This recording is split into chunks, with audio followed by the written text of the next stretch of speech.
ಒಂದೇ ಕುಟುಂಬದ 4 ನೀರು ಪಾಲು, ಬಟ್ಟೆ ತೊಳೆಯಲು ನಾಲೆಗೆ ಹೋದಾಗ ದುರಂತ. ಶಿವಮೊಗ್ಗದ ಅರೆಬೆಣಸಿ ಕ್ಯಾಂಪ್ ಬಳಿ ಘಟನೆ.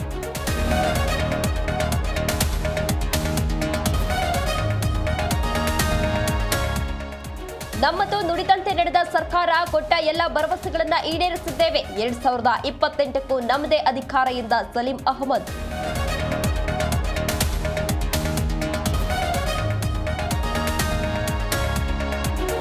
ಅಬಕಾರಿ ಪ್ರಕರಣದಲ್ಲಿ ಯಾರನ್ನು ರಕ್ಷಿಸಲ್ಲ, ಉಪ್ಪು ತಿಂದವರು ನೀರು ಕುಡಿತಾರೆ ಎಂದ ಸಿಎಂ. ಆರೋಪಿಗಳ ವಿರುದ್ಧ ಕ್ರಮ ಎಂದ ತಿಮ್ಮಾಪುರ್.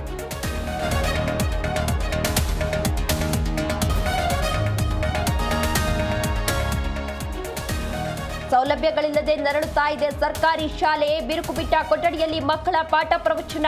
ಚಿತ್ರದುರ್ಗದ ಶಾಲೆಯ ಅವ್ಯವಸ್ಥೆ.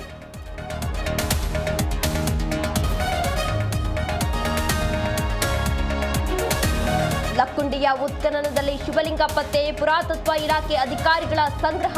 ಪರಿಹಾರ ಸಿಗದೆ ನಿಧಿ ಕೊಟ್ಟ ಕುಟುಂಬ ಕಂಗಾಲು.